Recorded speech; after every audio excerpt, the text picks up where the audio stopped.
Olá, sou o Júlio Santiago e hoje vamos dar continuidade à aula sobre execução fiscal. Se você não viu a primeira aula, clica no link que está aí embaixo, eu vou disponibilizar esse link aí embaixo, ou vai lá no meu site juliocesarsantiago.com.br e depois me conta o que você achou. Na última aula eu levantei uma questão e vou prosseguir a partir dela. Eu mencionei o debate sobre a influência do CPC nas execuções fiscais. Então, o que eu queria colocar aqui é, se a gente tem a LEF, a Lei 6.830/1980, se a gente tem essa lei como a lei que regula a cobrança dos créditos tributários, será que o CPC se aplica às execuções fiscais? Por que eu estou levantando essa questão? Porque em 2016 está previsto para entrar em vigor o novo Código de Processo Civil. E com toda certeza vai ser um novo paradigma no modo como as relações jurídicas processuais se desenvolvem. Então, apesar disso, velhos debates com certeza irão retornar, como o debate se o CPC se aplica ou não às execuções fiscais. Então eu questiono aqui, será que se aplica? Alguém poderia argumentar que, no caso, se aplicaria a máxima lei especial derroga lei geral. O STJ já falou sobre isso, essa é uma forma, com certeza, de ver as coisas. Mas não é assim que eu vejo a situação.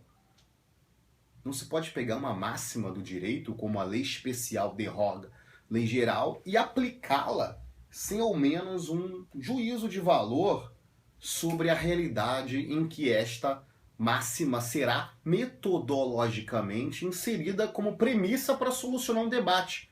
Mesmo o argumento de que lei posterior e geral não derroga a lei especial, ficaria difícil de ser utilizado como regra diante de cenários tão diversos. O mundo mudou muito desde 1980, quando a LEF foi publicada.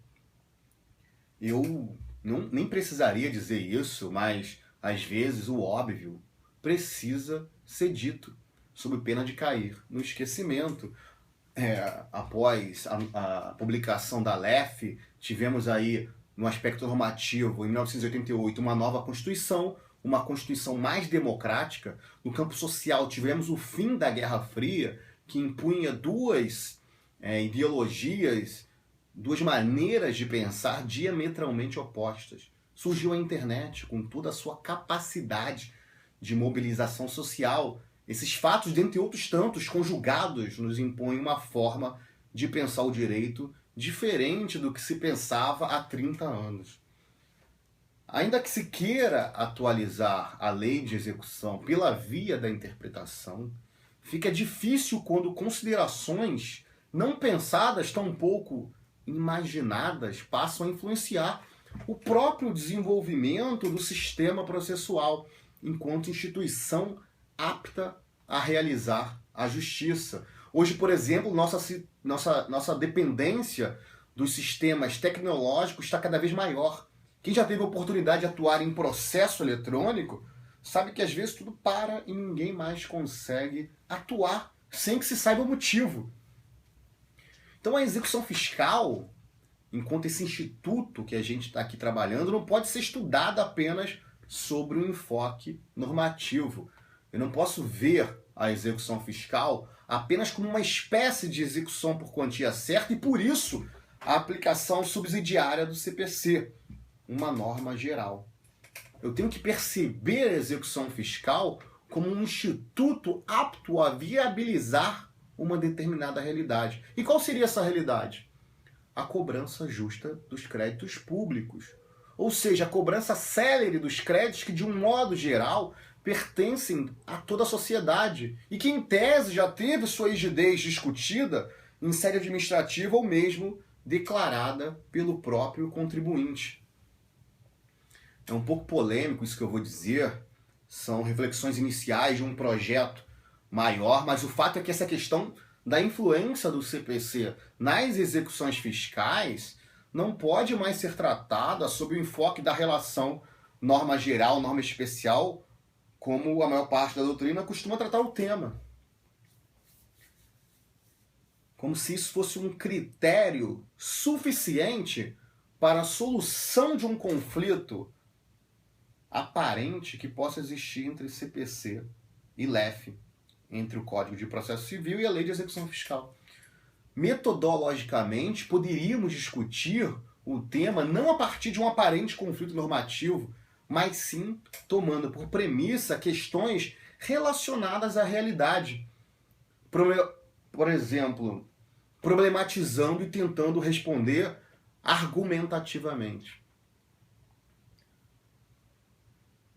Por exemplo, aqui vamos levantar uma reflexão sobre qual modelo de processo desejamos quando o que pretendemos é a cobrança célere e justa de determinados créditos que pertencem à coletividade, que não pertencem individualmente a ninguém. Créditos que já tiveram recursos públicos utilizados para a formação de sua rigidez antes mesmo de sua cobrança judicial. Eu estou tratando aqui de modelo de processo. Pode ser que normas que estão no CPC e normas que estão na LEF, conjugadas, possam trazer um modelo mais efetivo para a cobrança desse tipo de crédito. Um modelo justo que prestigie a cobrança célere do crédito público e que também prestigie os direitos constitucionais daquele que está sendo demandado. Alguém poderia argumentar que o STF já vedou tal situação, realmente ele fez isso no caso em que se queria conjugar duas leis penais específicas separadas pelo tempo, duas leis sobre tráfico de drogas, a Lei 6.368 de 76 e a Lei 11.343 de 2006, leis separadas em mais de 30 anos pelo tempo. Qualquer semelhança com a nossa situação atual da LEF e o novo CPC é mera coincidência, mas também são mais de 30 anos. No recurso extraordinário 600.817, julgado em 2013, o STF entendeu que não era possível a conjugação de partes benéficas das normas e debates para se criar uma terceira lei sob pena de violação aos princípios da legalidade e da separação de poderes. O que poderia ser feito é aplicar a norma mais benéfica ao réu no caso concreto, mas nunca a combinação delas. Mas ali, no caso de tráfico de drogas, uma lei estava revogada pela outra. Se tratava de um critério cronológico conjugado com a aplicação do princípio da retroatividade da lei mais benéfica ao réu. O problema agora é diferente. As duas normas estarão em vigor, sendo que uma delas, a Lei 6.830, de 80, LEF, estabeleceu no artigo 1º a subsidiariedade do CPC como regra. E aqui já viria a problematização. Essa lei pode realmente derrogar um sistema processual como o novo CPC, com todo o debate democrático que o envolveu, com o desejo de um modelo menos litigioso e mais consensual? Como conjugar um modelo inquisitivo com um modelo cooperativo? Eu não estou defendendo aqui a não aplicação da LEF às execuções fiscais. Pelo contrário, talvez defendo sua adequada atualização diante de um desejo por um modelo processual mais cooperativo e menos inquisitivo, sem que simplifiquemos o debate com tradicionais máximas jurídicas, mas são apenas reflexões iniciais, como eu disse, de um projeto maior que ainda estamos desenvolvendo. Então há muito debate pela frente. O fato é que o STJ utiliza a subsidiariedade fundamentado no critério tradicional da máxima: lei especial derroga lei geral, ainda que muitas vezes não a mencione expressamente. Quer ver um exemplo simples que a gente poderia aqui idealizar, hipoteticamente? Vamos imaginar que um bem avaliado em R$100 mil seja levado a leilão em uma execução fiscal e arrematado por R$70 mil.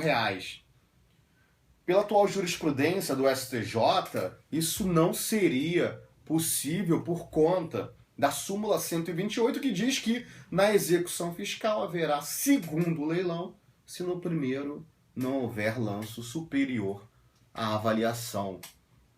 Então, obrigatoriamente teria que ter outro leilão, mesmo a LEF disciplinando o Instituto Leilão e não prevendo um segundo leilão. Não se pode falar aqui de subsidiariedade porque a LEF trata o tema leilão e não prevê um segundo leilão. Mas o STJ entendeu que o dispositivo não esgotou a situação e o CPC poderia ser invocado.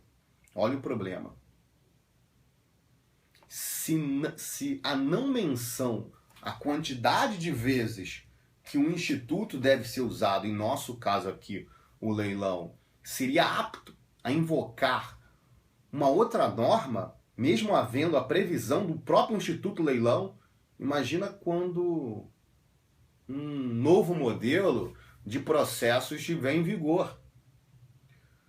Será que o STJ vai dizer que a LEF não esgotou determinado tema, permitindo a aplicação do CPC? Vamos imaginar que a parte executada queira encerrar logo o litígio e não queira um segundo leilão, ofereça lá um bem como garantia para que o mesmo vá logo a leilão e aceita um valor que supere aí 70% só do bem, que seja só 70% da avaliação, né? Precisa ser os 100%.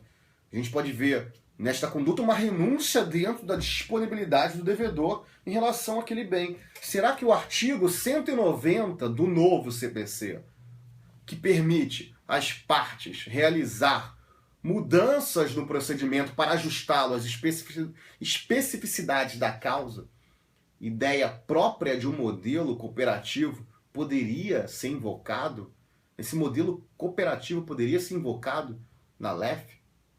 Se as modificações nos valores sociais e na própria realidade alteram a Constituição sem que se modifique seu texto, o que chamamos de mutação constitucional, será que o mesmo não poderia acontecer com a lei de execução fiscal? Então realmente há muito a ser debatido nesse tema.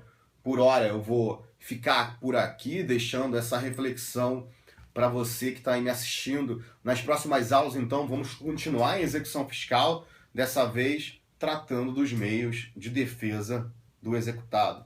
Eu tenho recebido alguns e-mails perguntando sobre bibliografia no tema, então o que eu vou fazer é tratar disso em um vídeo, trazendo aí uns 10 livros que eu acho importante de ler no tema, depois que eu terminar esse nosso debate sobre execução fiscal. Então, se você gostou desse vídeo, convide seus amigos, deixe aí seu comentário, que eu vou com certeza te responder. Me envie suas dúvidas pelas redes sociais ou por e-mail. Eu demoro um pouco a responder os e-mails, mas eu sempre respondo, e dentro do possível, obviamente. E não se esqueça de se inscrever aí no canal para que você saiba quando eu publicar um próximo vídeo. Até a próxima. Abraço.